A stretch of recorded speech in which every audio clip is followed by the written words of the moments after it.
বিধানগত নাপাক যেটা বড়, কি বলেন? বিধানগত নাপাক বড়, অর্থাৎ এমন কিছু বিষয় যে বিষয়ের কারণে গোসল করা কি হয়? আবশ্যক হয়, ফরজ হয়। কি হয় বলেন? ফরজ হয়। এমন বিষয় আছে কিছু, যে বিষয়গুলো পাওয়া গেলে ওই ব্যক্তির উপর গোসল করা কি হয়ে যায়? ফরজ হয়ে যায়। ওই বিষয়গুলো যদি পাওয়া যায়, সেগুলো থেকে পবিত্র হওয়ার মাধ্যম হলো গোসল। কি বলেন? গোসল। আজকে প্রথমে গোসল নিয়ে আলোচনা করব। কোন গোসল? আমরা প্রতিদিন যে গোসল করি সেই গোসল? এখানে আমাদের ভুল বোঝাবুঝি। ফরজ গোসল। কি গোসল বলেন? ফরজ গোসল। আজকে একটু লজ্জা শরম বাদ দিয়ে কিছু মাসালা আলোচনা করতে হবে, কিছু মনে করেন না। জরুরি মাসালা যদি না বলি ভুল থেকে যাবে, আমাদের গোসল হবে না। এই জন্য মনে করবেন হুজুর ওপেনে এই সমস্ত মাসালা কেন বললেন, কিন্তু বলতে হবে। কি করতে হবে? আমারও তো বলতে লজ্জা লাগে, কিন্তু আপনারা তো জানেন না, আপনারা তো শিখেন না, সেক্ষেত্রে আমি কি করব বলেন? আপনাদেরকে জানাইতে হবে না? আমাদের গোসল হয় না। আমাদের যদি ফরজ গোসল না হয়, নামাজ হবে? বলেন, নামাজ হবে? তাহলে আমরা যারা বিবাহ করছি অথবা বিবাহ করবে অথবা বুঝবা মোটামুটি ভাবে বালিগ হয়ে গেছে, তাদের সকলের এই মাসালাগুলো জানা ফরজ। মাসালা জানা কি ফরজ। এই জন্য প্রথমে আলোচনা আজকে 4টি কারণে গোসল ফরজ হয়। কয় কারণে? মনে রাখবেন, খুবই গুরুত্বপূর্ণ মাসালা এটা, শুধু আমাদের না, মেয়েদেরও, সবার জন্য। 4 কারণে গোসল করা ফরজ হয়। কয় কারণে? 1 নম্বর, স্বামী স্ত্রীর মিলন। মনে থাকবে, স্বামী স্ত্রীর, এইটাই একটু লজ্জার মশলা কিন্তু বলতে হবে। স্বামী স্ত্রীর মিলনের কারণে, স্বামী স্ত্রী যে মিলন হয় সেটার কারণে, সহবাস বলি আমরা, যেটাই বুঝি আমরা, বুঝছেন তো? এটা যদি স্বামী স্ত্রী না হয়, অবৈধ হয়, জেনা হয়, একই কথা, কথাটা বলছেন? এইটার কারণে গোসল ফরজ হয়। এইখানে মাসালা, স্বামী স্ত্রী মিলন হইলে গোসল করা ফরজ, আবশ্যক, গোসল করতে হবে। এক্ষেত্রে আমরা শুধু এতটুকু জানি, কিন্তু এখানে একটা মূল একটা রহস্য আছে, এটা আমরা জানি না। আচ্ছা, এইটাই বলার আমার মানে যারা লজ্জা শরম বাদ দিয়ে বলতে হবে, সেটা হলো এটা। সেটা হলো স্বামী স্ত্রী মিলনের ক্ষেত্রে যদি শুধুমাত্র স্বামীর বা পুরুষের সামনের অংশটা, সামনের অংশ বোঝেন, খতনা করার কারণে যে অংশটা বের হয়ে থাকে, এটাকে আরবিতে বলা হয় হাসাফা, শুধুমাত্র এতটুকু যদি প্রবেশ করে তাহলেই গোসল কি হয়ে যাবে? বীর্যপাত হোক বা না হোক, ভালো করে মনে রাখেন, বীর্যপাতের সাথে স্বামী স্ত্রীর মিলনের কোনো সম্পর্ক নাই। এই মাসালা অধিকাংশ মুসল্লি জানে না। কথা বলছেন? কাজে এই মাসালা বলার দরকার আছে না নাই? কি বললাম বলেন? স্বামী স্ত্রী মিলনের ক্ষেত্রে শুধুমাত্র যদি মিলিত হয়, মিলিত এর অর্থ হলো শুধুমাত্র যদি সামনের অংশটা প্রবেশ করে, তাহলেই গোসল উভয়ের উপর কি হয়ে যাবে? ফরজ হয়ে যাবে, বীর্যপাত হোক বা না হোক। আরো গভীরে গিয়ে বলতাম, কিন্তু বললাম না, এটা বুঝে নিয়ে আপনি। ক্লিয়ার হয়েছে মাসালা? ক্লিয়ার তো? এক্ষেত্রে বীর্যপাতের সাথে কোনো সম্পর্ক নাই, মনে রাখতে হবে এই মাসালা। এই মাসালা অনেকেই জানে না, অনেকেই জানে না। তাহলে এই কারণে গোসল কি হবে? ফরজ হবে। এই মাসালাটা আমরা জানলাম, এবং আজকের পর থেকে যেন কখনো এই মাসালাটার ক্ষেত্রে ভুল না হয়। এক্ষেত্রে বিভিন্ন হাদিস আছে। আল্লাহ রাসূল বলেন, ইদাল তাকাল খিতানান ওয়া তাওয়ারাতিল হাসাফা ফাকাদ ওয়াজাবাল গুসলু ওয়া ইল্লাম ইউনজিল। হাদিসের মধ্যে আসছে, স্বামী স্ত্রী যদি মিলিত হয়, স্বামীর সামনের অংশ স্ত্রীর ভিতরে যদি শুধুমাত্র প্রবেশ করে, হাদিসে আল্লাহ রাসূল বলছেন ওয়া তাওয়ারাতিল ওয়াকাবাতিল হাসাফা, শুধুমাত্র এই সামনের অংশটা যদি প্রবেশ করে, ফাকাদ ওয়াজাবাল গুসলু, ওয়াজাবা বলছেন আল্লাহ রাসূল, তার উপর গোসল কি ওয়াজিব মানে ফরজ হয়ে গেছে। মনে থাকবে? 1 নম্বর কারণ, এই কারণে গোসল ফরজ হয়, ফরজ গোসল করতে হবে। 2 নম্বর বীর্যপাত হওয়া। 2 নম্বর কি? এরপর যদি কোনো কিছু জানা থাকে বলবেন, একটু দ্রুত বলতে হবে আজকে। বীর্যপাত হওয়া, বীর্যপাত স্বামী স্ত্রী মিলনের ক্ষেত্রে ওই কারণ তো পাওয়া গেলে গোসল ফরজ হবে। বীর্যপাত হইলে তো আবার ডাবল গোসল ফরজ। ডাবল মানে 2 বার করা লাগবে না, মানে গোসল কি ফরজ। আচ্ছা, বীর্যপাত স্বামী স্ত্রী মিলন ছাড়া কি বীর্যপাত হয় না? কথা বলেন, হয় না? হয় না? স্বপ্নদোষ হয়, স্বামী মানে পুরুষেরও হয়, নারীদেরও হয়। অথবা অবৈধভাবে কেউ হাতের মাধ্যমে বীর্যপাত ঘটাইলো, এরকম ঘটনা ঘটে না? ঘটে না? অথবা কোনো কিছু কল্পনা করছে, উত্তেজিত হয়েছে, বীর্যপাত হয়ে গেছে। কথা বলছেন? তাহলে বীর্যপাত যদি ঘটে, এটা ভিন্ন একটা কারণ। বীর্যপাত হইলে গোসল কি ফরজ। হাদিসের মধ্যে আসছে, আল্লাহ রাসূল সাল্লাল্লাহু আলাইহি ওয়াসাল্লামের বিশিষ্ট সাহাবী আলী রাদিয়াল্লাহু তাআলা আনহু জিজ্ঞাসা করেন আল্লাহ রাসূলের কাছে, আনিল মাজি, মাজি কি এটা পরে বলবো, যদি মাজি বের হয় তাহলে মাসআলা কি? আল্লাহ রাসূল বলেন আল wudu, মাজি বের হইলে ওযু করো। এরপর জিজ্ঞেস করলেন আনিল মানি, অর্থাৎ যদি বীর্য বের হয়, আল্লাহ রাসূল বলেন আল গোসল, বীর্য বের হইলে কি করতে হবে? গোসল করতে হবে। এখানে তিনটা শব্দ আমরা একটু আজকে শুনি, জানি না এগুলো আমরা। এক নম্বর মজি, দুই নম্বর ওয়াদি, তিন নম্বর মানি। কয়টা শব্দ? মানি অর্থ বীর্যপাত ঘটা। মানি মানে কি? বীর্যপাত। বীর্যপাত ঘটার সংজ্ঞা কি? বীর্য কাকে বলা হয়? বীর্য বলা হয় উত্তেজনার সাথে সজোরে যেটা বের হয়। কিসের সাথে বললাম? উত্তেজনার সাথে সজোরে যেটা বের হয় তার নাম কি? বীর্য। তার নাম কি? বীর্য। আর একটা মজি, মজি অর্থাৎ কোনো কিছু কল্পনা করলে, উত্তেজিত হইলে, অথবা স্বামী স্ত্রীর মিলনের আগে সামনের রাস্তা দিয়ে হালকা পানির মতো পিছলা এক জাতীয় পদার্থ বের হয়। কথা বলে, হয় না? হয় না? এটার নাম কি? মজি। এটার নাম কি? মজি। এটা যদি বের হয় তাহলে গোসল করা আবশ্যক না, ওযু ভেঙে যাবে। ওযু করতে হবে। কি করতে হবে? ওযু করতে হবে। আর যেটা বের হয়েছে ওইটা না পাক, ওইটা যদি শরীরে লেগে যায়, কাপড়ে লেগে যায়, তাহলে ধুই নিয়ে ওটা কি হয়ে যাবে? পাক হয়ে যাবে, কিন্তু ওযু করতে হবে। আরেকটা ওয়াদি, ওয়াদি অর্থাৎ এটা রোগের কারণে ঘন বীর্যর মতো, অনেক সময় দেখবেন প্রস্রাবে বেশি চাপ দিলে বা পায়খানায় বেশি চাপ দিলে প্রস্রাবের আগে পরে বের হয়, এটা রোগের কারণে হয়ে থাকে। এটার নাম হলো ওয়াদি। এটার নাম কি? ওয়াদি। এইটা যদি বের হয় তাহলে তো এটা গোসল আবশ্যক না, ওযু করতে হবে এবং ওই জিনিসটা না পায়। কথা, তাহলে গোসল ফরজ হয় শুধুমাত্র এক কারণে, সেটা নাম কি? বীর্য বের হওয়া। বীর্য বের হওয়া। আচ্ছা, এই বীর্য যদি বের হয় যে কোনো কারণে, অবৈধভাবে হোক, অথবা স্বপ্নের মাধ্যমে হোক, অথবা উত্তেজনা আসছে, কোনো কিছু কল্পনা করছেন, বের হয়ে গেছে, সজোরে বের হয়েছে, উত্তেজনার সাথে বের হয়েছে, এটার নাম হলো বীর্য। যদি এটা বের হয়, গোসল করা কি হবে? ফরজ। হাদিসের মধ্যে আসছে স্পষ্টভাবে, হাদিসের মধ্যে আসছে। এখানে আমি একটা কথা বলি, একটা মাসালা বলি দিই, সেটা হলো আমাদের যাদের স্বপ্নদোষ, পুরুষ দ্বারা স্বপ্নদোষ হয়ে থাকে, হয় না? আচ্ছা, স্বপ্নদোষকে তিন ভাগে ভাগ করছে। আমি ভাগ বোঝানোর জন্য বলতেছি। স্বপ্নদোষ তিনটা পদ্ধতি হইতে পারে। এক নম্বর হলো আপনি স্বপ্নে কোনো কিছু দেখছেন যে আপনি কিছু করতেছেন, এটা ভাঙ্গাই বলা লাগবে। স্বপ্নে কিছু দেখছেন আপনি, দেখার পরে স্বপ্নের কথা মনে আছে যে আমি স্বপ্নে এগুলো এগুলো করছি, আমি দেখছি, আর ঘুম থেকে ওঠার পরেও দেখলেন বের হয়ে গেছে, অর্থাৎ ভিজা আছে। তাহলে স্বপ্নের কথা মনেও আছে, আবার ঘুম থেকে ওঠার পরে আলামতও দেখলেন। এক সূরা মনে রাখেন। দুই নম্বর সূরা, আপনি স্বপ্ন কোনো কিছু দেখছেন কিন্তু এটা মনে নাই। এটা কি নেই? মনে নাই। দেখতে পারেন অথবা নাও দেখতে পারেন, কোনো কিছু মনে নাই যে আমি স্বপ্নে কিছু দেখছি, কিন্তু ঘুম থেকে ওঠার পরে দেখলেন যে ভিজা, কোন আলামত দেখা যাচ্ছে, বের হয়েছে, এরকম কোন আলামত দেখা যাচ্ছে। কয় সূরা? দো সূরাতে গোসল ফরজ। দো সূরাতে গোসল ফরজ। দেখছেন আপনি, স্বপ্নের কথা মনে থাকুক না থাকুক, যদি ঘুম থেকে ওঠার পরে কোনো আলামত দেখা যায় যেটা মনে করেন যেটা বীর্য হবে, তাহলে আপনার উপর গোসল কি? ফরজ। আরেকটা হলো আপনি স্বপ্নে দেখছেন যে কিছু করতেছেন কোন মেয়ের সাথে বা যে কোনো ভাবে আপনার স্ত্রীর সাথে, এরকম স্বপ্ন দেখছেন আপনি, কিন্তু ঘুম থেকে ওঠার পর স্বপ্নের কথা মনে আছে, কিন্তু ঘুম থেকে ওঠার পরে কোনো আলামত নাই, কোনো জায়গা ভিজা নাই, কোনো কিছু বের হয়েছে, এরকম কোনো আলামত দেখা যায় না, তাহলে আপনার উপর গোসল ফরজ হবে।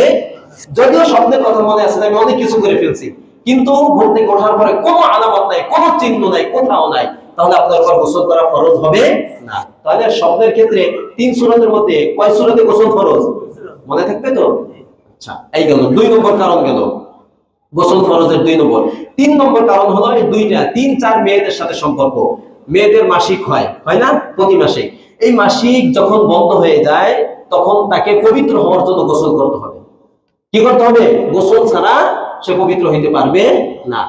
চার নম্বর কারণ হলো নেফাস। নেফাস অর্থাৎ মেয়েদের যে সন্তান হয়, সন্তান প্রসবের পরে তাদের রক্ত বের হয়, এটা 40 দিন পর্যন্ত, লাস্ট 40 দিন পর্যন্ত থাকতে পারে। কারণ 1 দিন 2 দিন 3 দিন 10 দিন 15 দিন 20 দিন, সর্বোচ্চ কয় দিন? 40 দিন। এই সময়ের মধ্যে যে রক্তটা বের হয় বাচ্চা হওয়ার পরে, এটার নাম হলো নেফাস। এই নেফাসের রক্ত যখন বন্ধ হয়ে যাবে তখন তাকে পবিত্র হওয়ার জন্য কি করতে হবে? গোসল করতে হবে। এমন কয়টা কারণ গেল? এই 4 কারণে গোসল করা কি হয়? ফরজ হয়। এছাড়া কোনো কারণে গোসল ফরজ হবে না। মনে থাকবে তো? আচ্ছা, মেয়েদের ক্ষেত্রে যখন হায়েজ অবস্থায় থাকে, নেফাজ অবস্থায় থাকে, তখন কি কি করা যায় না একটু বলি দিই। প্রাসঙ্গিক একটা বিষয়, সেটা হলো এই 2 অবস্থা যখন চলতে থাকে মেয়েদের, তখন কোরআন শরীফ পড়া যাবে না, ধরাও যাবে না, রোজা রাখা যাবে না, নামাজ পড়া যাবে না, মসজিদে প্রবেশ করা যাবে না, তওয়াফ করা যাবে না, আর স্বামী স্ত্রী মিলন করা যাবে। কথাটা বোঝা আসছে? মনে থাকবে তো এগুলা? আচ্ছা, এইটাই মোটামুটি ভাবে এই 4 কারণে গোসল ফরজ হয়, সংক্ষেপে বললাম। এরপরে যদি কারো জানা থাকে বলবেন যে হুজুর এইটা বিষয়টা আমার জানা দরকার। তাহলে গোসল ফরজ হয় কয় কারণে? এই 4 কারণে কোনো কারণ যদি পাওয়া যায় তাহলে তাকে পবিত্র হওয়ার জন্য কি করতে হবে? গোসল করতে হবে। এখন আপনি গোসল করবেন, গোসল কিভাবে করবেন? গোসলের ফরজ কয়টা? 4টা বলছি আমি। কয়টা? 3টা।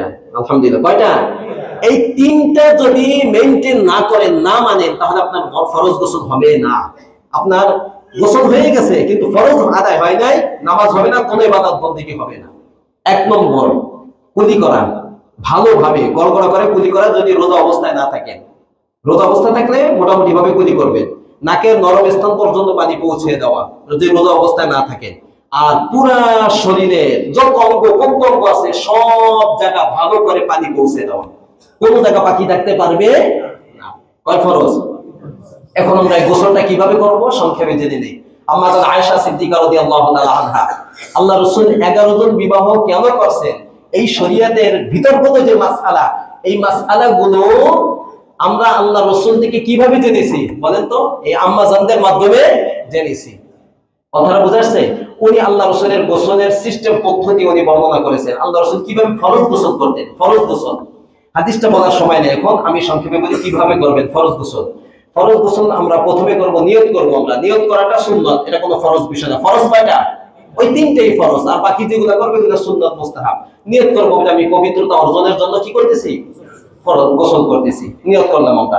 এরপর বিসমিল্লাহ বলে শুরু করবেন। যদি টয়লেটের ভিতরে হয়, যেখানে অ্যাটাচড টয়লেট আছে, এর মাসালা আমি বলছি, ভিতরে বিসমিল্লাহ বলা যাবে না, মনে মনে বলতে পারেন, বাহির থেকে বলে আসবেন অথবা মনে মনে বলবেন বিসমিল্লাহ। এরপরে শুরু করবেন। প্রথমে হাত ধোবেন। কি ধোবেন? যদি ঝর্ণায় গোসল করেন তাহলে তো অসুবিধা কম হয়, কিন্তু যদি গোসলটা কোনো বালতির পানি নিয়ে করেন আর ঘুম থেকে ওঠার পরে আপনি সরাসরি হাতটা বালতির ভিতরে ঢুকিয়ে দিলেন আর হাতে কোনো জায়গায় নাপাক লেগে আছে, তাহলে অল্প পানি কি হয়ে যাবে? নাপাক হয়ে যাবে। এই পানি তার গোসল করলে গোসল হবে না। এই জন্য আগে হাত পানি ওখান থেকে নিয়ে হাতটা ভালো করে ধুয়ে নেওয়া। হাত ধুয়ে নেওয়ার পরে ভালো করে যেভাবে অজু করেন, নামাজের জন্য যেভাবে অজু করেন ঠিক এইভাবে অজু করবেন। কথাটা বুঝছেন? কি বলছি? যেভাবে নামাজের জন্য কি করি আমরা? অজু করি, ঠিক ওইভাবে কি করবেন? অজু করবেন, ভালোভাবে অজু। অজুর ক্ষেত্রে যেখানে গোসল করবেন ওই জায়গা যদি পানি জমে না থাকে, অনেক জায়গা আছে যে পানি সরে না, জমে থাকে, তাহলে শুধু পা ধোয়া ছাড়া বাকি সুন্দরভাবে অজু করবেন, শুধু পা ধুবেন না। আর যদি পানি সরে যায়, স্বাভাবিক আমাদের যে সমস্ত টয়লেট পানি কি যায়? সরে যায়, তাহলে আপনি পা ধোয়া সহ পূর্ণাঙ্গ কি করবেন? অজু করবেন। তাহলে প্রথমে নিয়ত বিসমিল্লাহ, এরপর হাত ধোয়া, এরপরে কি? অজু। অজুর আগে আরেকটা জিনিস বলতে আমি ভুলে গেছি, সেটা হলো আপনার শরীরে অথবা কাপড়ে যে নাপাকটা লেগে আছে, যেমন স্ত্রীর সহবাস করছেন, বীর্য লেগে আছে, মেয়েদের হায়েজ নেফাজের রক্ত শরীরে অথবা কাপড়ে লেগে আছে, ওই যেখানে নাপাকটা লেগে আছে ওইটা আগে ভালোভাবে ধোবেন। ওইটা ভালোভাবে ধুয়ে পরিষ্কার করে দেবেন। পরিষ্কার করে নেওয়ার পরে যেভাবে নামাজের জন্য অজু করি ঠিক ওইভাবে কি করব? অজু করব। যদি পানি জমে না থাকে তাহলে পা ধোয়া সহ অজু করব, যদি পানি জমে থাকে জায়গায় তাহলে পা ধোয়া ছাড়া বাকি অজুটা করে নেব। এরপরে গোসল শুরু। এই কাজগুলো করার পরে গোসল কি হবে? শুরু হবে। গোসলের ক্ষেত্রে হাদিসের মধ্যে আসছে, আমরা যেটা জানি এটা ভুল। প্রথমে কি করবেন? আমরা যখন অজু করলাম তখন নাকে পানি দেওয়া ফরজ আদায় হয়ে গেছে, তারপরে কুলি করা এই ফরজ আদায় হয়ে গেছে না? বাকি আছে কয়টা? একটা পুরা শরীরে পানি পৌঁছে দেওয়া। এখন এইটা করবেন, এই ফরজটা আদায় করবেন। প্রথমে মাথায় 3 বার পানি ঢালবেন। কয়বার? হাদিসের মধ্যে লেখা আছে 3 বার আল্লাহ রাসূল মাথায় প্রথমে 3 বার পানি ঢালতেন। এরপরে মাথায় 3 বার পানি ঢালার পরে ডান কাঁধে, কোন কাঁধে? ডান দিক দিয়ে পানি, এরপর বাম দিক দিয়ে পানি, এরপরে পুরা শরীরে সুন্দরভাবে পানি পৌঁছে দেবেন। ঘষে মেজে সুন্দরভাবে একবারে গোসল করবেন। গোসল যখন শেষ হবে, যদি আগে পা না ধুয়ে থাকে তাহলে সর্বশেষ গোসলের পরে পা ধুয়ে বের হয়ে যাবে। হয়েছে তো? হ্যাঁ। এখন এখানে কথা হলো, যদি আংটি থাকে তাহলে আংটিটা নড়াচড়া করে নেবেন। মেয়েদের যদি কানের দুল থাকে, নাকে বালা থাকে, হাতে চুড়ি থাকে, যদি টাইট থাকে অথবা আংটি থাকে তাহলে সেগুলো নড়াচড়া করে তার ভিতরে পানি পৌঁছাইতে হবে। কথাটা বলছেন? যদি কোনো জায়গায় শুষ্ক থাকে তাহলে আপনার গোসল হবে না। আল্লাহ রাসূল সাল্লাল্লাহু আলাইহি ওয়াসাল্লাম বলেছেন, আলী রাদিয়াল্লাহু তাআলা আনহু থেকে বলেন, মান তারাকা মাওদিআ শাআরাতিন মিন জানাবা, কোন ব্যক্তি যদি ফরজ গোসল করে আর সামান্য স্থান, চুল পরিমাণ, শাআরা চুল পরিমাণ, চুল রাখার মতো স্থান যদি তার শুষ্ক থাকে, লাম ইয়াগসিলহা, যে স্থানটা সে ধোয় নাই, হালকা পরিমাণ শুষ্ক আছে, আল্লাহ রাসূল বলেন, ফাকাদ ফুইলা বিহা কাযা ওয়া কাযা মিনান নার, কাল কঠিন ময়দানে বা জাহান্নামে তাকে আগুনের এই বড় বড় ধরনের শাস্তি তাকে দেওয়া হবে। এইজন্য ভালোভাবে কি করতে হবে? পুরো শরীর ঘষে মেজে সুন্দর করে ধুইতে হবে, যেন কোনো জায়গায় পানি পৌঁছতে বাকি না থাকে। এখন একটা মাসালা, সেটা হলো মেয়েদের যে চুল, ঘন চুল আছে না? আচ্ছা, এই ঘন চুলের ক্ষেত্রে কি করবেন? যদি বেনি বাঁধা থাকে, বেনি চেনেন? আরে খোপা চেনেন না? খোপা, বেনি বাঁধা চেনেন না? যদি বেনি বাঁধা থাকে আর বেনি খুললে এটা শুকাইতে অনেক সমস্যা হবে, বাঁধতে অনেক সমস্যা হবে, তাহলে তাদের জন্য শরীয়ত সহজ করছে যে বেনিটা ভিজান কোনো দরকার নেই, বেনিটা ধরে বাকি যে মাথার সাথে চুলগুলো লাগানো আছে এমন ভাবে পানি ঢালবে যেন প্রত্যেকটা চুলের গোড়ায় পানি পৌঁছে যায়।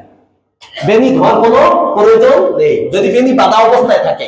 আর যদি যখন গোসল করবে তখন যদি বেনি খোলা থাকে, পুরা চুল খোলা থাকে, তাহলে পুরা চুল সুন্দরভাবে সব জায়গায় পানি পৌঁছাইতে হবে। কিন্তু প্রত্যেকটা চুলের গোড়ায় পানি পৌঁছানো কি আবশ্যক? কথাটা বুঝাচ্ছে? এই কথাটা না, এই মাসালাটা মনে থাকে। এই মোটামুটি ভাবে এইভাবে গোসল করবেন, ফরজ গোসল। ক্লিয়ার হয়েছে? ফরজ গোসল পারবেন তো ইনশাআল্লাহ? এখন কয়েকটা মাসালা।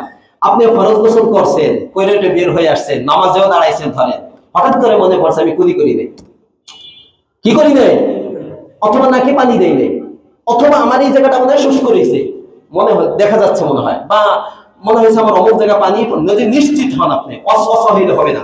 মোট কথা হলো ফরজ গোসলের কোন একটা যদি আপনি আদায় না করেন, গোসল শেষ হয়ে গেছে, নামাজে দাঁড়াই গেছে, অথবা নামাজে দাঁড়ান নাই, পরবর্তীতে মনে পড়ছে, যদি কোনোটা বাদ পড়ে, আপনার গোসল হয়েছে? কথা বলেন, গোসল হয়েছে?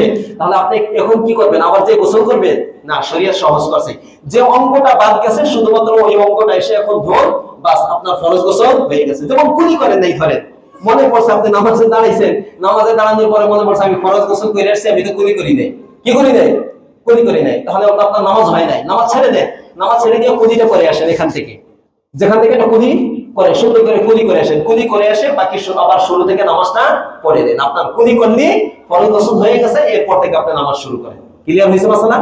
2 নম্বর মাসালা একটা এখানে, যে ফরজ গোসলের পরে নামাজ আদায়ের জন্য কি ভিন্নভাবে ওযু করা লাগবে কিনা? এই মাসালা আমাদের ভুল ধারণা।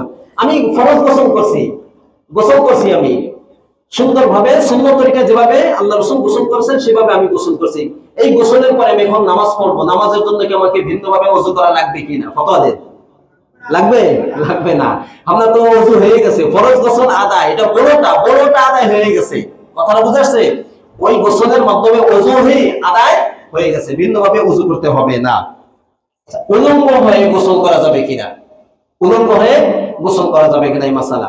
আচ্ছা, উলঙ্গ হয়ে গোসল করাটা জায়েজ না না জায়েজ সেটা হলো ভিন্ন কথা।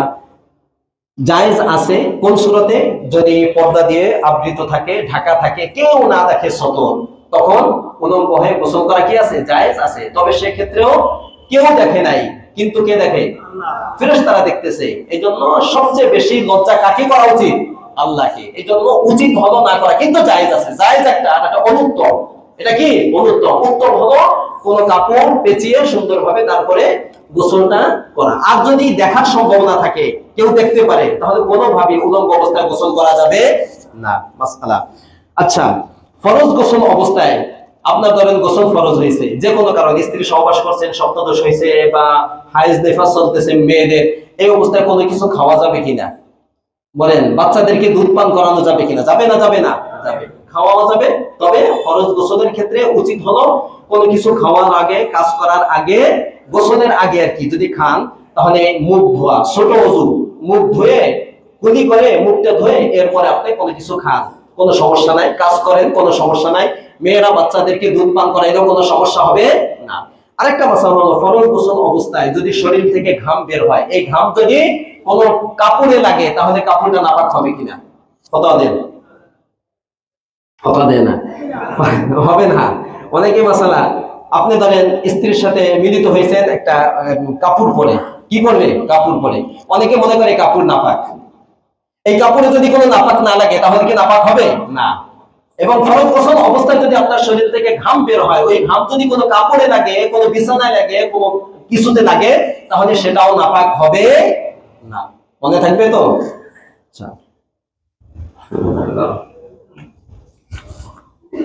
গোসল মোট 4 প্রকার। কয় প্রকার? কয় প্রকার গোসল? ফরজ গোসল, ওয়াজিব গোসল, সুন্নাত গোসল, মুস্তাহাব গোসল। কয় প্রকার? 4 প্রকার। ফরজ গোসল, ওই যে 4 কারণ বলে আসলাম, ওই 4 কারণের কোনো কারণ যদি পাওয়া যায় তাহলে গোসল করা কি ফরজ? করা গেল আমাদের। ওয়াজিব গোসল, মৃত ব্যক্তিকে গোসল করা ওয়াজিব। মৃত ব্যক্তিকে গোসল দাও, কেউ কেউ বলছে ফরজ, কেউ কেউ বলছে ওয়াজিব। মৃত ব্যক্তিকে গোসল দাও, এটা হলো ওয়াজিব গোসল। সুন্নাত গোসল 4টা সুন্নাত আছে। সুন্নাত গোসল, জুমার দিন গোসল, জুমার নামাজের জন্য গোসল করা, জুমার নামাজের আগে গোসল করা, এটা সুন্নতে মুআক্কাদা। ইসলামের প্রথম যুগে জুমার দিন গোসল করাটা ওয়াজিব ছিল। কি ছিল? ওয়াজিব ছিল, পরে রহিত হয়ে গেছে, এখন সুন্নতে মুআক্কাদা। গোসল করছেন তো সবাই? আলহামদুলিল্লাহ। একটা সূরা। 2 নম্বর হলো উভয় ঈদের দিন, ঈদুল ফিতরে, ঈদুল আজহার আগে গোসল করাটা কি সুন্নাত। 3 নম্বর ইহরাম বাঁধার আগে, হজে যখন যায়, উমরা যখন যায়, ইহরাম বাঁধার আগে। আর 4 নম্বর হলো আরাফার ময়দানে অবস্থানের পূর্বে গোসল করে তারপরে অবস্থান করা। সুন্নাত কয়টা? 4টা। মুস্তাহাব গোসল কি? যে কোনো ভালো কাজ করার আগে গোসল করলে ভালো, না করলে কোনো সমস্যা নেই। যেমন ধরেন মক্কায় প্রবেশের আগে, মদিনায় প্রবেশের আগে, মুজদালিফায় অবস্থানের আগে, বা কোনো ভালো কোনো ইবাদত বন্দেগী করবেন তার আগে যদি গোসল করতে পারেন ভালো, না করলে কোনো সমস্যা নেই। এটা হলো মুস্তাহাব গোসল। এখন বিক্ষিপ্ত কিছু মাসালা শুনবেন, মন লাগিয়ে শুনবেন। কোন ব্যক্তি যদি ইসলাম ধর্ম গ্রহণ করে, কি ধর্ম? ইসলাম ধর্ম গ্রহণ করে, তাহলে ওই ব্যক্তির উপর গোসল করা ফরজ না ওয়াজিব না সুন্নাত? এই মাসালাটা আমরা অনেকেই জানি না। কোন ব্যক্তি যদি ইসলাম ধর্ম গ্রহণ করে, তাহলে স্বাভাবিকভাবে যদি সে পবিত্র অবস্থায় থাকে, মানে আগে গোসল টোসল করছে, মানে যে অবস্থায় সে ইসলাম ধর্ম গ্রহণ করতেছে, এই তখন যে 4 কারণে গোসল ফরজ হয়, ওই 4 কারণের কোনো কারণ তার ভিতরে নাই, এমন অবস্থায় যদি সে গোসল করে, মানে ইসলাম ধর্ম গ্রহণ করে, তাহলে তার উপরে গোসল করাটা ফরজও না, ওয়াজিবও না। গোসল করাটা মুস্তাহাব। ইসলাম ধর্ম গ্রহণের আগে বা ইসলাম ধর্ম গ্রহণ করে গোসল করা কি মুস্তাহাব। একাধিক হাদিস আছে। 1 নম্বর হাদিস ধরেন, সুমামা ইবনে উসাল, মদিনার মসজিদে বাধা ছিল, এখন বিস্তারিত বলা যাবে না। আল্লাহ রাসূল তার রশি খুলে দিয়েছেন, যাও তুমি মুক্ত।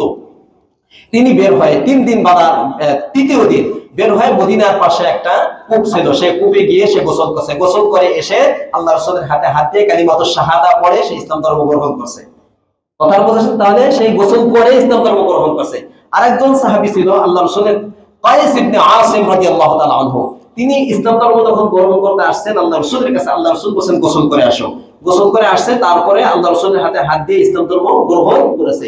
অনেক দলিল আছে, দলিলকে সামনে রেখে স্পষ্টভাবে ফুকাহায়ে কেরাম মত দিয়েছেন যে ইসলাম ধর্ম গ্রহণ করার জন্য গোসল করাটা ওয়াজিব না, ফরজ না, মুস্তাহাব, ভালো। তবে যদি সে যখন ইসলাম ধর্ম গ্রহণ করতেছে ওই অবস্থায় যদি যে 4 কারণে গোসল ফরজ হয়, ওইটার কোনো একটা কারণ ওই সময় তার ভিতরে থাকে, তখন তাকে ইবাদত বন্দেগী করার জন্য অবশ্যই গোসল করতে হবে। এটা যদি না থাকে তাহলে স্বাভাবিকভাবে গোসল করাটা মুস্তাহাব। আচ্ছা, আরেকটা প্রশ্ন হলো, আমরা প্রতিদিন যে গোসল করি, এই গোসলের হুকুম কি? আমরা বাঙালি প্রতিদিন গোসল করি না, এই গোসল এটা ভালো, সমস্যা নাই।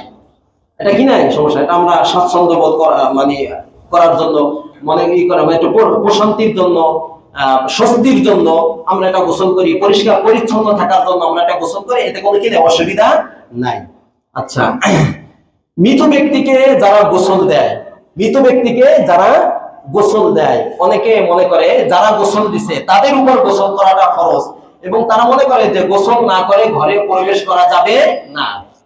মৃত ব্যক্তিকে যারা গোসল দেয় তাদের উপর গোসল করাটা ফরজ না, মনে রাখবেন, ওয়াজিব না, ফরজ না। ফুকাহায়ে বলছেন মৃত ব্যক্তিকে যারা গোসল দেবে তাদের জন্য গোসল করাটা মুস্তাহাব, করে নেওয়াটা ভালো। এখন কথা হলো, মৃত ব্যক্তিকে গোসল দেওয়ার সময় অনেক সময় মৃত ব্যক্তি পেছনের রাস্তা বা যে কোনো রাস্তা থেকে নাপাক বের হইতে পারে, পারে না। ওইটা যদি পানির সাথে লাগে আর ওই পানিটা যদি আপনার শরীরে লাগে, তাহলে ওই পানি লাগার কারণে আপনার শরীর কি হয়ে গেছে, নাপাক হয়ে গেছে। যেখানে লাগছে, এই শরীর এখানে লাগছে, কাপড় এখানে লাগছে, ওই জায়গাটা ধুয়ে দেন, কোনো সমস্যা নেই, আপনি পাক হয়ে গেছেন। কিন্তু গোসল করাকে অনেকে আবশ্যক মনে করে যে গোসল না করে কোথায় যাওয়া যাবে না, ঘরে প্রবেশ করা যাবে না, কোনো কিছু করা যাবে না। যদি গোসল করেন তাহলে ভালো, কিন্তু গোসল করাটা ফরজ না। আচ্ছা, ফরজ গোসলে পানি যদি ছিটে আসে, আমরা যখন ফরজ গোসল করি, তখন ফরজ গোসল যখন করি, ঝর্ণায় করি বা ইসে করি, যখন শরীরে পানি ঢালি বিভিন্ন জায়গায় ছিটে যায় না, কথা বলেন, যায় না। এক্ষেত্রে মনে রাখবেন, আমি যে গোসল ফরজের সিস্টেম পদ্ধতি বলছি, যে যেখানে নাপাক লেগে আছে ওই নাপাক যদি আগে ধুয়ে পরিষ্কার করে নেন, তারপর গোসল শুরু করেন, আর এই গোসলের পানি যদি ওয়ালে লাগে বা কোনো কাপড়ে লাগে বা কোনো পানিতে পড়ে, তাহলে নাপাক হবে না। কারণ শরীর তো নাপাক, শরীর যে নাপাক, এটা তো ভিতরে কোনো নাপাক আছে বিষয়টা এরকম না। শরীয়ত বলছে তুমি নাপাক তাই নাপাক, কথাটা বুঝছেন? এখন যেখানে নাপাকটা লেগে আছে ওই নাপাকটা যদি আপনি দূর করে দেন, এরপরে গোসল অবস্থায় যে পানিটা ছিটে যাবে ওই পানিটা নাপাক না। আচ্ছা, এবার খুব গুরুত্বপূর্ণ কিছু মাসালা, খেজাব লাগানো, দাড়িতে খেজাব লাগান না, কথা বলেন, খেজাব চেনেন? অনেকে মেহেদি লাগান না, মেহেদিকে বলা খেজাব বলা হয়। এইটা তারা লাগায়, চুলে লাগান অথবা কোথায়, দাড়িতে লাগায়, মেয়েরা হাতে লাগায়। পুরুষদের জন্য হাতে বা অন্য কোথাও লাগা যাবে না, শুধুমাত্র মাথায়, চুলে, আর কোথায়, পুরুষদের জন্য। আর মহিলাদের জন্য হাত পায়ে লাগানো যাবে, পুরুষদের জন্য না যায় হাত পায়ে লাগানো। এটা যদি লাগায় তাহলে গোসলের ক্ষেত্রে, ওযুর ক্ষেত্রে এটা প্রতিবন্ধক কিনা, এই অবস্থায় কি গোসল করলে হবে কিনা, ভালো করে মনে রাখেন। স্বাভাবিক যে হেজাব, যেটা ব্যবহার করা সুন্নাত, দাড়ি যদি সাদা হয়, আল্লাহ রাসূল বলছে দাড়িকে তোমরা পরিবর্তন করে বিভিন্ন রঙের দ্বারা। এটা কি রং? লাল হইতে পারে, হলুদ হইতে পারে, কালো মিশ্রিত এক ধরনের হইতে পারে, কালো না, এটা হালকা হলুদের ভিতরে অথবা লালের ভিতরে কালো মিশ্রিত, এটা একটা কালার হয়, এই ধরনের হইতে পারে। এটা ব্যবহার করাটা সুন্নাত, এটা ব্যবহার করা কি সুন্নাত। এই ক্ষেত্রে ওযু গোসলে কোনো সমস্যা হবে না। কিন্তু কালোটা ব্যবহার করা, কালোটা যদি ন্যাচারাল হয়, কালো যেটা অনেকে কালোটা ব্যবহার করে, যদি এটা ন্যাচারাল হয় তাহলে এটা ব্যবহার করাটা হারাম। কারণ সাদাকে কালো করা হাদিসের মধ্যে নিষেধ আসছে, অন্য রং করো, আল্লাহ রাসূল ওয়াজিতানিবুস সাওয়াত, কালোটা ব্যবহার করবে না। কথাটা বোঝাচ্ছে? অনেকে ঢাকার জন্য, বয়স ঢাকার জন্য, বুড়া দেখাবে, বিভিন্নই দেখাবে, এই জন্য কালো খেজাব ব্যবহার করে। কালো খেজাব যদি এটা ন্যাচারাল হয় তাহলে এটা ব্যবহার করা হারাম, এরকম প্রথম কথা। ব্যবহার করা কি নাজায়েজ, এটা ব্যবহার করা। কিন্তু যদি ন্যাচারাল হয় তাহলে ফরজ গোসলের ক্ষেত্রে কোনো প্রতিবন্ধকতা হবে না, ফরজ গোসল করলে গোসল হয়ে যাবে, ওযু হয়ে যাবে। কিন্তু যদি এরকম হয় কালো হিজাবের মধ্যে, যেটা ব্যবহার করলে দাড়িতে প্রলেপ করে, উপরে একটা আবরণ করে, স্তর পড়ে, এরকম আছে না নাই? বাজারে বিভিন্ন ধরনের পড়ে যায়, পাওয়া যায়। যদি এরকম স্তর পড়ে যায়, আবরণ পড়ে যায়, মানে দাড়িটা মোটা হয়ে যায়, চুলটা মোটা হয়ে যায়, তাহলে এই অবস্থায় যদি ফরজ গোসল হয় আর ফরজ গোসল করে, ওযু করে, তাহলে তার ওযু হবে না, ফরজ গোসলও হবে না। কারণ দাড়ির ভিতরে পানি পৌঁছায় না ওই আবরণের কারণে। কথা মনে আসছে? এইখান থেকে মাসালা বলি, মেয়েরা নেল পলিশ ব্যবহার করে না, এই অবস্থায় যদি ফরজ গোসল করে বা ওযু করে, ওযুর অঙ্গে থাকে, ফরজ গোসল তো পুরো শরীর ধোয়া লাগে, এইটা উঠানো ছাড়া তাদের ফরজ গোসল হবে না, কোনো নামাজ হলো তা কিচ্ছু হবে না। আচ্ছা, ট্যাটু লাগায় না, স্থায়ী ভাবে যে ট্যাটুটা লাগানো হয়, এটা পানি পৌঁছতে প্রতিবন্ধক। তার যদি ওযুর অঙ্গে থাকে তাহলে তার ওযু হবে না, আর যদি শরীরের অন্য কোনো জায়গা থাকে তাহলে পুরো শরীর গোসলের ক্ষেত্রে ধুইতে হয়, যেখানে থাকুক না কেন তার গোসল হবে না। এটা রিমুভ করার আগ পর্যন্ত তার গোসল হবে না। আচ্ছা, কৃত্রিম দাঁত লাগায় অনেকে, দাঁত লাগান না, দাঁত লাগায়। আচ্ছা, এই দাঁত যদি লাগায় তাহলে আমাদের কুলি করতে হয়, অত ফরজ গোসলের ক্ষেত্রে কুলি করা ফরজ, এটা এই ক্ষেত্রে কোনো সমস্যা নেই। কুলি করলে মোটামুটি ভাবে কুলি করলে এই সমস্ত দাঁতের কারণে গোসলের ক্ষেত্রে ওযুর ক্ষেত্রে কোনো প্রতিবন্ধকতা নেই, কোনো সমস্যা নেই। আচ্ছা, মোটামুটি কিছু মাসআলা গেল। আর কারো কোনো খটকা থাকলে বা জানা থাকলে বলতে পারেন যে হুজুর এই সংক্রান্ত কিছু মাসআলা আমার জানা দরকার, বলেন। কেউ আছে? ন্যাচারাল হলো পার্থক্য হলো যে আবরণ করে না, কালোটাও আছে, অনেক সময় কালোটা পাওয়া যায়, যেমন মেহেদি, আমাদের মেহেদি পাতা আছে না, কালো যদি এরকম কিছু থাকে ন্যাচারাল, মানে কোনো কিছু মিক্স না, এবং এটা ব্যবহার করলে স্বাভাবিক যে রং থাকে, আমরা এই লাল ব্যবহার করি, হলুদ ব্যবহার করি, এটা যেমন ন্যাচারাল, কোনো আবরণ পড়ে না, যদি ওইটা হয়, কালোটা ওইরকম হয়, তাহলে ওযু গোসলের ক্ষেত্রে কোনো প্রতিবন্ধক না, কিন্তু কালোটা ব্যবহার করার কারণে এটা নাজায়েজ হবে, হারাম হবে। ঠিক আছে? আর কারো? জি বলেন। আপনি যখন বলেন যে দাবি যখন সাদা হয়ে যায়, আমরা এটা ছিল রং চেঞ্জ করার জন্য লাল বা হলুদ করতে পারি, কিন্তু এখানে তো অন্য কোথাও থেকে বলা ছিল যে পুরুষ মানুষের জন্য লাল বা ছিল হলুদ যে এই কালার আছে, এটা একদমই হারাম ছিল। আচ্ছা, বুঝছি, তোমার কথা বুঝছি, ঠিক আছে। লালটা ব্যবহার করা হারাম, এটা ওই লাল ওই রং না, এটা তো মেহেদির রং। ওই যে লাল রং কিনে ব্যবহার করতেছে এরকম মেহেদির যে কালার, হলুদ সমস্যা নাই। এটা হলুদ বলতে মেহেদি ব্যবহার করলে অনেক সময় হলুদ কালার হয়ে যায়, বিভিন্ন হালকা হালকা, এটা ওই হলুদ না যে একবার হলুদের মতো, হালকা হলুদের মতো দেখা যায়। ওই যে অনেকে আছে দেখেন একটু লাল লাল দেখা যায়, এইটার কারণে ওটা সমস্যা নেই, ওটা তো মেহেদির রং, এটা সমস্যা নাই। আর কোন সুন্দর মশলা, অস্পষ্টতা দূর হয়েছে। আচ্ছা, মশলা নাই আর। পরে যদি মনে থেকে বলেন, এগুলো কি আমাদের জানা জরুরি না জরুরি না? খুবই জরুরি। আচ্ছা, আমরা যে ওযু আর গোসল করব, কি দিয়ে করব? কথা বলে না, কি দিয়া? পানি। কোন পানি? 7 ধরনের পানি বা বিভিন্ন পানি, নদীর পানি, সমুদ্রের পানি, ঝর্ণার পানি, যেটা পরিষ্কার পানি এবং পরিচ্ছন্ন পানি, নাপাক পানি না, এই ধরনের পানি দ্বারা ওযু করা যাবে, গোসল করা যাবে।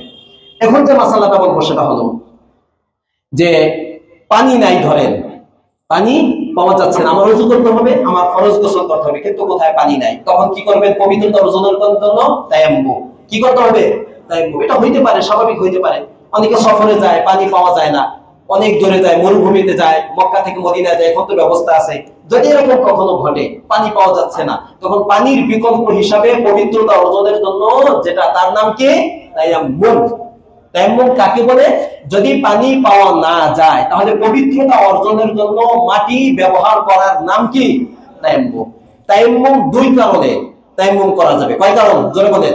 2 কারণে আপনি তায়াম্মুম করতে পারবেন। এক নম্বর হলো চতুর্দিকে 1 মাইল পর্যন্ত কোনো জায়গায় পানি নাই, সামনে পিছনে ডানে বামে চারদিকে 1 মাইল, প্রত্যেক দিকে 1 মাইল, এদিকে 1 মাইল, এদিকে 1 মাইল, এদিকে 1 মাইল, এদিকে 1 মাইল, এই 1 মাইলের মধ্যে কোনো জায়গায় কারো কাছে কোনো পানি পাওয়া যায় না, নাই, পানি নাই।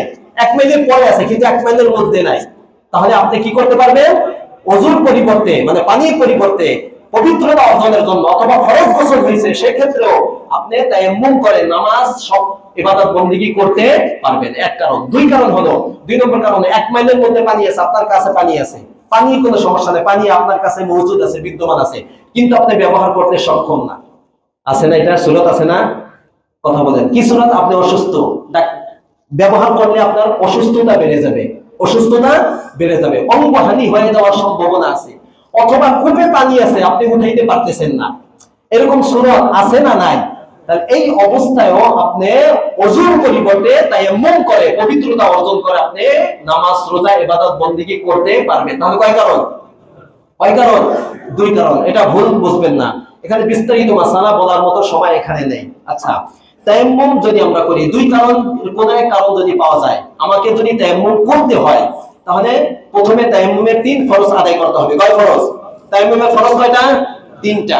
1 নম্বরে নিয়ত করতে হবে। নিয়ত কিভাবে করবেন? আমি পবিত্রতা অর্জনের জন্য, নামাজ পড়ার জন্য আমি তায়াম্মুম করতেছি, এই যে নিয়ত। 2 নম্বর হলো পুরা চেহারা সুন্দর করে মাসিহ করতে হবে মাটি দ্বারা, সিস্টেম দেখাবো। 3 নম্বর হলো উভয় হাত, প্রথমে ডান হাত এরপর বাম হাত মাসিহ করা। ফরজ কয়টা তায়াম্মুমের? এই 3টা আদায় করতে হবে আপনাকে। কিভাবে করবেন? তায়াম্মুম সিস্টেম কি? প্রথমে নিয়ত করবেন। প্রথমে কি করবেন? নিয়ত করবেন। নিয়ত করার পরে মাটি জাতীয় কোন জিনিস, যেখানে ধুলাবালু আছে, মাটি জাতীয় জিনিস, এরপর হাত মারবেন এইভাবে, দুই হাত এইভাবে মারবেন, মারার পরে একটু সামনে একটু ঘষা একটু টান দিবেন, টান দেওয়ার পরে উঠে এইভাবে মাটিটা ঝেড়ে মোটামুটি ফেলে দিবেন। ফেলে দেওয়ার পরে পুরা চেহারাকে সুন্দরভাবে মাসে করে ফেলবেন যেন কোনো জায়গা বাকি না থাকে। ফরজ কয়টা আদায় হইল? নিয়ত আর চেহারা মাসে। আচ্ছা, এরপর আবার দ্বিতীয়বার আবার হাত মারবেন, এইভাবে টান দিয়ে হাতটা উঠে এইভাবে ঝাড়বেন। ঝাড়ার পরে প্রথমে ডান হাত, এরপর বাম হাত। ডান হাত দেখেন এইভাবে, এই যে 4 আঙ্গুল, এই 4 আঙ্গুলের পেট, এই 4 এখানে দুইটা অংশ, এই হাত আঙ্গুলের এক অংশ আর এই এক অংশ, অংশ কয়টা? দুইটা। প্রথমে ডান হাত, বাম হাত দ্বারা প্রথমে ডান হাত পাশে এইভাবে শুধুমাত্র পেট দ্বারা আঙ্গুলের মাথা থেকে এইভাবে টেনে নিয়ে যাবেন, এইভাবে টেনে কোল পর্যন্ত নেবেন। এরপর এখানে বাকি আছে না মাটি, এইটা দ্বারা ভিতরের অংশ এইভাবে টেনে নিয়ে যাবেন, এই যে ডান হাত। এরপর বাম হাতে মাটি আছে না, এই যে আঙ্গুল, 4 আঙ্গুল দ্বারা মাথার আঙ্গুল থেকে এইভাবে টেনে নিয়ে যাবেন, শুধুমাত্র আঙ্গুল গুলো। এরপর ভিতরের অংশ দ্বারা এখান থেকে এইভাবে টেনে নিয়ে যাবেন। এরপরে হাতের আঙ্গুলে মোটামুটি মাটি আছে, এইভাবে এইভাবে ফিনাল করবেন, সুন্দরভাবে করবেন যেন কোনো জায়গা শুষ্ক, মানে শুষ্ক বলতে কোনো জায়গায় ধুলাবালি প্রস্তের জন্য বাকি না থাকে। বাস আপনার তায়াম্মুম হয়ে গেছে।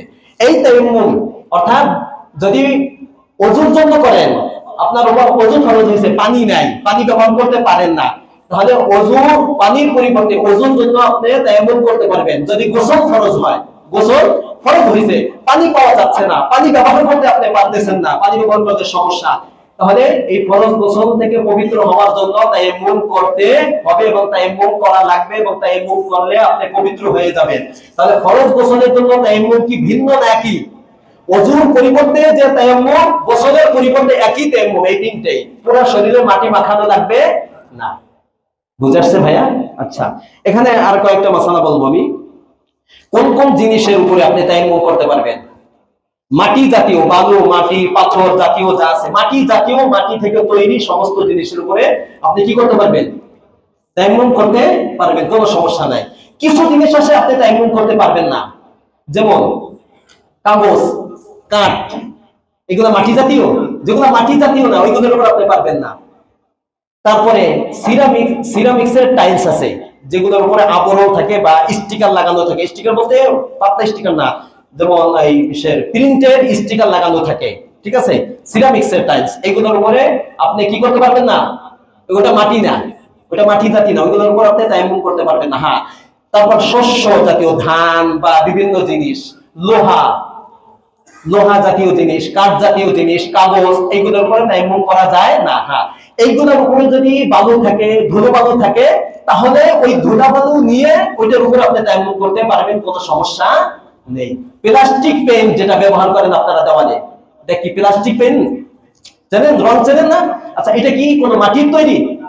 আচ্ছা, যদি কোনো দেওয়ালে প্লাস্টিক পেন থাকে, স্বাভাবিক যদি চুনা থাকে তাহলে কোনো সমস্যা নাই, কিন্তু প্লাস্টিক পেন যদি ব্যবহার করেন, ওই উপরে যদি ধুলাবালি না থাকে তাহলে ওইখানে আপনি তায়াম্মুম করতে পারবেন না। যদি ওই উপর ধুলাবালি থাকে তাহলে আপনি তায়াম্মুম করতে পারবেন, কোনো সমস্যা নাই। আচ্ছা, আজকেও তো শেষ করতে পারবো না, মুসিবত না কম। এখানে আরেকটা মাসালা, ধরেন পানি আছে, স্বাভাবিক অবস্থায় পানি আছে আপনার, আপনি ওযুর জন্য পানি দ্বারা ওযু করবেন, গোসলের জন্য গোসল করবেন, কিন্তু কিছু সূরত আছে, যেমন শীতের সময়, শীতের মৌসুমে যে আমি সব সময় পবিত্র অবস্থায় থাকার জন্য ওযু করতে বারবার কষ্ট হয়, তাহলে ওযুর পরিবর্তে আমি পবিত্র অবস্থায় থাকার জন্য তায়াম্মুম করলাম। এটা হয় না অনেক সময়, যে আমি ওযু অবস্থায় থাকবো, পবিত্র অবস্থায় থাকবো, পবিত্র অবস্থায় থাকবো, তো শীতকালে ওযু করতে একটু কষ্ট হয়, তাহলে পবিত্র অবস্থায় কাটানোর জন্য আমি কি করলাম? তায়াম্মুম করলাম। একটা সূরা। জিকির আজকার করব, ওযু করতে এখন আমার কষ্ট হয়, তাহলে আমি জিকির আজকার করার জন্য তায়াম্মুম করে জিকির আজকার করলাম। কথাটা বোঝাচ্ছে? মসজিদে প্রবেশ করলে ওযু করে প্রবেশ করা উত্তম, কিন্তু এটা জরুরি না। তা আমি মসজিদে প্রবেশ করব, ওযু করতে সময় লাগবে, তো আমি তাড়াতাড়ি দেওয়ালে তায়াম্মুম করে আমি মসজিদে প্রবেশ করলাম পবিত্র হয়ে। কথাটা বোঝাচ্ছে? এই সমস্ত কাজের জন্য, জিকির আজকার করার জন্য, মসজিদে প্রবেশের জন্য তায়াম্মুম করা যায়। অথবা রাত্রে ঘুমাবেন, ওযু করতে কষ্ট হয় শীতের দিনে, তো আমি তায়াম্মুম করে রাত্রে ঘুমাইলাম, পবিত্র হয়ে ঘুমাইলাম, এতে নেকি আছে, তো আমি তায়াম্মুম করে আমি রাতটা কাটাইলাম। এই সমস্ত কারণে তায়াম্মুম করা যায়, কোনো অসুবিধা নাই। কিন্তু এই তায়াম্মুম দ্বারা আপনি নামাজ পড়তে পারবেন না, কোরআন শরীফ ধরতে পারবেন না। শুধুমাত্র এই সমস্ত জিনিস করার জন্য আপনি তায়াম্মুম করতে পারেন, কিন্তু এই তায়াম্মুম দ্বারা আপনি কি করতে পারবেন না? বলেন বলেন, ভুল বুঝেন না, নামাজ পড়তে পারবেন না, কোরআন শরীফ ধরতে পারবেন না। আচ্ছা, গুরুত্বপূর্ণ একটা মাসালা। ধরেন জানাজা হইতেছে, জানাজা শুরু হয়ে গেছে, আপনি কোথা থেকে আসলেন যে জানাজা আপনি অংশগ্রহণ করবেন, জানেন নাই, দেখেন জানাজা হইতেছে, আমি অংশগ্রহণ করবো, আমি নেকি অর্জন করবো, আপনার ওযু নেই। এখন যদি ওযু করতে যান তাহলে কি হয়ে যাবে? জানাজা শেষ। ঈদের নামাজ চলতেছে, হঠাৎ করে আপনি দৌড়ে আসছেন তাড়াতাড়ি, যদি আপনি এখন ওযু করতে যান, ঈদের নামাজ কি শেষ, পাবেন না, এক রাকাতও পাবেন না। তাহলে এই ক্ষেত্রে শরীয়ত সহজ করছে যে আপনি দ্রুত তায়াম্মুম করে নেকি অর্জনের জন্য আপনি কি করতে পারেন? জানাজার নামাজে, ঈদের নামাজে অংশগ্রহণ করতে পারেন। কিন্তু কোন ফরজ নামাজ আদায়ের জন্য আপনি তায়াম্মুম করতে পারবেন না। আপনার জামাত ছুটে যান, কোনো সমস্যা নাই, পরে আপনি আগে ওযু করবেন, এরপর একা নামাজ পড়বেন, কিন্তু আপনি তায়াম্মুম করে ফরজ নামাজে অংশগ্রহণ করতে পারবেন না। আচ্ছা, আরেকটা গুরুত্বপূর্ণ মাসালা যেটা আমাদের জানা জরুরি, সেটা হলো, আর কোন মাসালা এখানে যে আলোচনা করলাম কার কোনো জানা আছে কিনা, কোনো প্রশ্ন আছে কিনা? জি, তাড়াতাড়ি।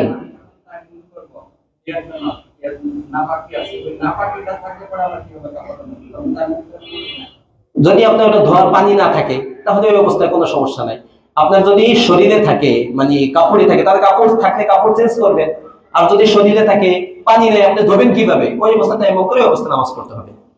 গুরুত্বপূর্ণ একটা মাসালা, মাসা আলাল খুফাইন, মুজার উপর মাসে করা। কিসের উপর বলেন? মুজার উপর মাসে করা। আমরা জানিই না যে মুজার উপর মাসে করা শরীয়তের একটা বিধান। এই যে শীতকাল আসতেছে, অনেকে মুজা ব্যবহার করবেন, মুজার উপর মাসে অনেকে করে না। এটা হারিয়ে যাওয়া একটা সুন্নত।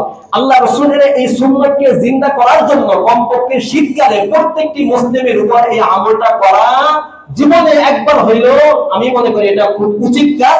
আল্লাহ রাসূলের আদর্শ হিসাবে, তার উম্মত হিসাবে জীবনে একবারও মুজার উপর মাসে করা উচিত। কি বলে, ঠিক না বেঠিক? কিন্তু আমরা করি না। আমরা আজকে মাসালা জানবো এবং আমল করার চেষ্টা করবো ইনশাআল্লাহ। মুজার উপর মাসে, মুজার উপর মাসে 70-এর চেয়ে বেশি সাহাবা, 32 সাহাবা যারা বদরের যুদ্ধে অংশগ্রহণ করছে, 70-এর চেয়ে বেশি সাহাবা দ্বারা প্রমাণিত যে মুজার উপরে মাসে করা, পা না ধুয়ে মুজার উপরে মাসে করাটা বৈধ, জায়েজ আছে, আল্লাহ রাসূল করেছেন। কথাটা বুঝাচ্ছে? আচ্ছা, কোন ধরনের মুজার উপর আপনি মাসে করবেন? চামড়ার মুজা। কি বললাম বলেন? চামড়ার মোজা। সব জায়গায় চামড়া লাগালে চামড়ার মোজার উপর মাসে করা যাবে, কোনো সমস্যা নাই। আমাদের যে আমরা যেটাকে চামড়ার মোজা বাজারে পাই, বুঝি, ওই চামড়ার মোজার উপর মাসে করতে পারবেন, কোনো সমস্যা নেই। মাসালা আছে, পরে প্রশ্ন করেন। আচ্ছা, চামড়ার মোজা ছাড়া যে সুতার মোজা, লাইলনের যে মোজা পাওয়া যায়, এইগুলোর উপর মাসে টাসে জায়েজ নেই। আচ্ছা, চামড়ার মোজা ছাড়া যদি কোনো মোটা অন্য কোনো মোজা হয়, সেগুলোর উপর মাসে করার জন্য 4টা শর্ত। কয়টা শর্ত? যদি 4 শর্ত পাওয়া যায়, ওইটা চামড়ার মোজা না, অন্য মোজা, কিন্তু এই 4 শর্ত যদি পাওয়া যায় তাহলে অন্য মোজার উপর আপনি মাসে করতে পারবেন। এক নম্বর হলো, পায়ে পরার পরে পায়ের সাথে লেগে থাকে। কি থাকে? লেগে থাকে পায়ের পরার পরে। 2 নম্বর হলো যে যদি আপনি পানির উপরে পা দেন ওই মোজা পরে, তাহলে পানি ভিতরে প্রবেশ করবে না, মাসে করলে পানি চুষে নেয় না, এরকম যদি মোজা হয়। কটা শর্ত? 2টা। 3 নম্বর, লাগাতার 3 মাইল হাঁটবেন কিন্তু মোজার কোনো ক্ষতি হবে না, কোনো সমস্যা হবে না, এমন মোজা যদি হয়। 4 নম্বর হলো, মোজার বাহির থেকে যদি তাকান, ভিতরে পা দেখা যদি না যায়, এরকম মোটা হয়। অনেক মোজা আছে তাকায় নিয়ে পায়ে দেখা যায় না। আচ্ছা, এই 4 শর্ত যদি পাওয়া যায় এবং সেটা যদি চামড়ার মোজা না হয়, তাহলে আপনি মাসে করতে পারবেন। এখন আপনি অনুমান করেন, চামড়ার মোজা ছাড়া বাংলাদেশে যে সমস্ত মোজা আমরা ব্যবহার করি, এই 4 শর্ত পাওয়া যায়, তাহলে ওইগুলো আমরা মাসে করা যাবে না। যদি যায় তাহলে করতে পারবেন। মোজার উপর মাসে করা যারা মুকিম মানে নিজ বাসস্থানে আছে, তারা একদিন এক রাত পর্যন্ত মোজার উপর মাসে করতে পারবে। কয়দিন? একদিন এক রাত। আর যদি মুসাফির হন, 48 মাইল দূরে যান, 78 কিলোমিটার দূরে যাওয়ার নিয়তে আপনি বের হয়েছেন, 15 দিনের কমে, তাহলে আপনি মুসাফির। যদি মুসাফির হন তাহলে 3 দিন 3 রাত। বলেন কয়দিন? 3 দিন 3 রাত। হাদিস আছে, হাদিস এখন বলার সময় নাই। তাহলে মুকিম হইলে, নিজ বাসস্থানে থাকলে মোজার উপর কয়দিন মাসে করা যাবে? একদিন এক রাত। আর যদি মুসাফির হয় 3 দিন 3 রাত। কথাটা বুঝছেন? এখন মোজা কিভাবে পরবেন? মোজাটা পরতে হবে পবিত্র অবস্থায়, অর্থাৎ পুরা ওযু করছেন, সুন্দরভাবে কি করছেন? ওযু করছেন, পাটা ধুয়ে ওযু করছেন। ওযু করে এখন আপনি কি করছেন? মোজাটা পরিধান করছেন। এই যে মোজা পরিধান করছেন, এখন থেকে এই যে মোজা পরিধান করছেন, এর পরবর্তীতে যদি কখনো অজু ভেঙে যায়, অজু ভাঙ্গা কারণ পাওয়া যাইতে পারে না, অজু ভেঙে গেছে ধরেন, অজু ভেঙে গেলে এখন আপনি পবিত্র হওয়ার জন্য অজু করবেন না। এই অজু করার ক্ষেত্রে শুধুমাত্র পা ধোয়া ছাড়া বাকি অঙ্গগুলো ধোবেন, আর পা ধোয়ার ক্ষেত্রে পা না ধুয়ে মোজার উপর কি করবেন? মাসে করবেন। মোজার উপর কি করবেন? মাসে। কিভাবে মাসে করবেন? এই 3 আঙ্গুল, যে কোনো 3 আঙ্গুল হালকা ভিজিয়ে পায়ের যে আঙ্গুল আছে সামনের আঙ্গুল ওখান থেকে এভাবে একটু টান দিয়ে উপরের দিকে নেবেন, বাস। কি বললাম? কিভাবে মাসে করবেন? হালকা একটু ভিজিয়ে এভাবে টান দিয়ে এভাবে নেবেন, তাহলে পা ধোয়া লাগবে না। পা ধোয়া লাগবে? পা ধোয়ার পরিবর্তে মোজার উপর এইভাবে মাসে করলে মাসে হয়ে যাবে, আপনার ওযু হয়ে গেছে। কথা মনে থাকবে তো? হ্যাঁ, মোজার উপর মাসে। এখন কথা হলো একদিন, এই যে একদিন এক রাত, 3 দিন 3 রাত, এটা আপনি গণনা করবেন কোন সময় থেকে বলেন তো? যখন থেকে আপনি মোজা পরিধান করছেন তখন থেকে? এই মাসালাটাই জানি না আমরা। একদিন এক রাত মুকিমের জন্য, আর মুসাফিরের জন্য 3 দিন 3 রাত। একদিন এক রাত গণনা কোন সময় থেকে শুরু হবে? উদাহরণস্বরূপ শোনেন, আপনি যখন থেকে মোজা পরিধান করছেন তখন থেকে না, যখন মোজা পরিধান করছেন পবিত্র অবস্থায় মোজা পরিধান করছেন, মোজা পরিধান করার পরে যখন ওযুটা ভেঙে গেছে, যে ওযুটা করছেন আপনি, ওযু করে আপনি মোজা পরিধান করছেন, এই ওযুটা যে সময় ভেঙে গেছে ওই সময় থেকে একদিন এক রাত 3 দিন 3 রাত। উদাহরণস্বরূপ ধরেন আজকে 12টার সময় আপনি ওযু করে কি করছেন? মোজা পরিধান করছেন। কয়টার সময়? 12টায় ওযু করছেন, ওযু করে মোজা পরিধান করছেন। এই ওযুটা ভেঙে গেছে 3টার সময়। কয়টায়? 12টা থেকে 3টা পর্যন্ত এই ওযুটা ছিল। 3টার সময় ওযু ভেঙে গেছে, তাহলে আপনার একদিন এক রাত গণনা হবে 3টা থেকে আগামী দিন 3টা পর্যন্ত। কথা বুঝেন নাই? বুঝে আসছে কথাটা? 12টা থেকে না, কয়টা থেকে? 3টা থেকে। ক্লিয়ার হয়েছে তো মাসালা? আচ্ছা, এখন বলেন, কারো কোনো জানা থাকলে বলেন। আছে কারো জানা? সময় তো শেষ হয়ে গেছে, কিন্তু আরো গুরুত্বপূর্ণ কিছু মাসালা ছিল যেগুলো বলার মতো সময় আমার হাতে এখন নাই, যেহেতু সময় মতো শেষ করে দিতে হবে। তো আমরা যে মাসালাগুলো আজকে জানলাম, জানা কি জরুরি না জরুরি না? আমলের নিয়ত আপনাদেরকে শিখানোর জন্য, ফরজে আইন পরিমাণ এলেম শিখানোর জন্য অনেক কষ্ট করে এগুলো, যেগুলোর ভিতরে কোনো মতভেদ নাই, সহিহ মাসআলাগুলো আপনাদের সামনে পেশ করার চেষ্টা করি। এটা আমরা আমল করব, মা বোনদেরকে জানাবো, মানুষদেরকে জানাবো। আল্লাহ রাব্বুল আলামিন আমাদেরকে আল্লাহ রাসূল যেভাবে ওযু ইস্তেনজা করেছেন, গোসল করেছেন, সেভাবে আমাদেরকে করার তৌফিক দান করুন। ওয়া আখিরু দাওয়ানা আলহামদুলিল্লাহি রাব্বিল আলামিন।